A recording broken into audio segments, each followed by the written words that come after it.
Wow.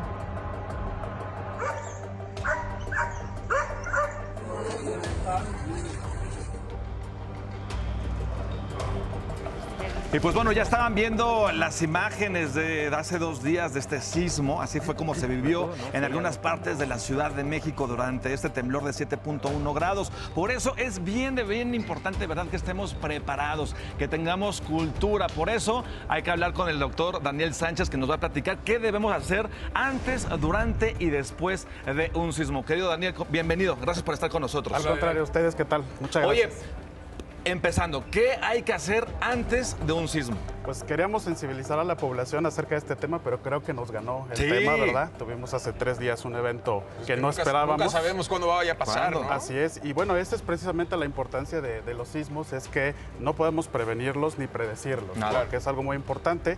Y bueno, la planeación antes de un sismo es un tema que todos debemos de conocer. Claro. Debemos de saber dónde vivimos, debemos de saber cuáles son las estructuras de nuestra casa, del edificio en donde estamos habitando, en qué piso vivimos y cuáles son los riesgos Y también. revisarlas continuamente, ¿no? Que no Así haya es. grietas, que no haya alguna fractura en Pero la creo que a lo que construcción. vas también es saber cuáles son las partes más firmes de nuestra casa o del edificio. Exacto, y dónde saber ponernos, ¿no? si vivimos en una zona sísmica o no. Digo, afortunadamente hay zonas donde no se sienten tanto los sismos, pero en realidad la Ciudad de México pues es vulnerable en general. Claro. ¿Cómo a identificar cualquier estas zonas dentro de nuestros hogares? Bueno, normalmente son los muros más grandes, son Ajá. los muros centrales, es decir, en los que descansa el peso de las casas o de la estructura.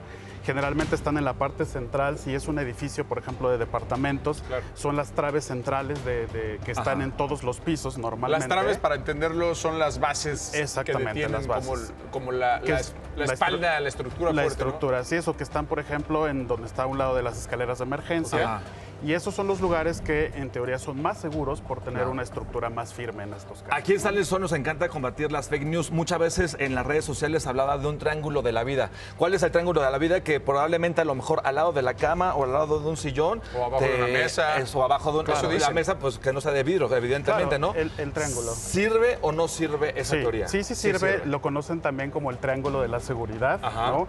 Y bueno, el principio fundamental del triángulo es que en el momento en el que yo no pueda salir, por ejemplo, y que esté atrapado en un lugar o que no me permita evacuar el edificio, tengo que colocarme abajo de un mueble o de una estructura que pueda soportar el peso de la caída de un objeto. Híjole. Y que en el caso del colapso de una estructura o del techo del edificio pueda tener cierto espacio ¿Qué de será, la seguridad. cama? Oye, La cama, un mueble, por pero ejemplo. sí está muy bien, como dices, o sea, verlo desde antes, porque Claro. nos agarra la Sí, claro, alarma no sabes qué y en hacer. esos 20, 30 segundos que tenemos no sabemos de dónde meternos, nos ganan los nervios. Te quiero hacer mención Sí, de, claro. de algunos casos y tú nos vas diciendo cómo debemos actuar. ¿Te late? Adelante. Esto es lo que ha mandado la gente. Si vengo en el auto, ¿qué debo de hacer?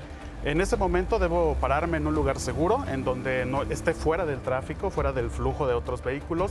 Puedo permanecer en el vehículo o me puedo bajar de él, pero hay que tener mucho cuidado que no sea una zona transitada. Y aquí otra pregunta que cabría es si vengo en el transporte público. A mucha gente les tocó en el metro, a mucha gente les tocó Híjole, en el qué miedo de pecero. abajo, ¿eh? Y bueno, a los pobres que les tocó en el cablebús, pues no hay mucho que hacer. Pero Ahí sí a no. todos los demás, ¿qué pueden hacer, por ejemplo, Claro. en el metro? Si puedo evacuar a una zona segura, un espacio Ajá. abierto donde no haya una gran Pero si cantidad estás de en el vagón. personas, pues ahí sería esperar a que pasara el sismo. O si estás en el ¿no? andén.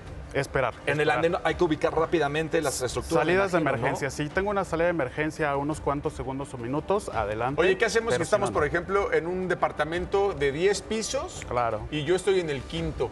¿Me bajo, Eso es- me subo o Así me es. quedo ahí? ¿Qué hago? Es muy común en nuestra ciudad, ¿verdad?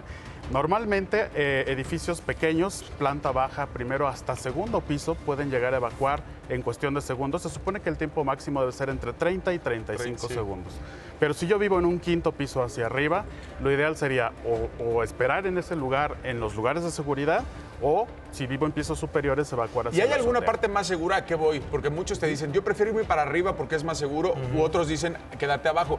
¿Sí hay alguna parte más segura? Pues va más en cuestión del tiempo, ¿no? Es decir, si yo tengo tiempo de poder salir hacia la azotea, lo ideal sería hacerlo por estar en un lugar ya despejado. Claro. Pero normalmente si no me da tiempo, pues la seguridad que tengo solamente es quedarme en el lugar en donde estoy. Oye, no. Daniel, y ya bueno, después, ¿cómo hacemos? ¿En qué nos tenemos que fijar? Claro. ¿En qué estructuras? ¿En qué instalaciones? Para saber que nuestro edificio, nuestro departamento, casa. nuestra Claro. vivienda es un lugar seguro. Seguramente ustedes han visto los protocolos que ahora afortunadamente muy bien ya la población cada vez está más relacionada con esto Y bueno, la revisión de la estructura de los edificios, el observar agrietamientos en las paredes, ver todos los daños de la fachada es algo que tenemos que observar antes de regresar.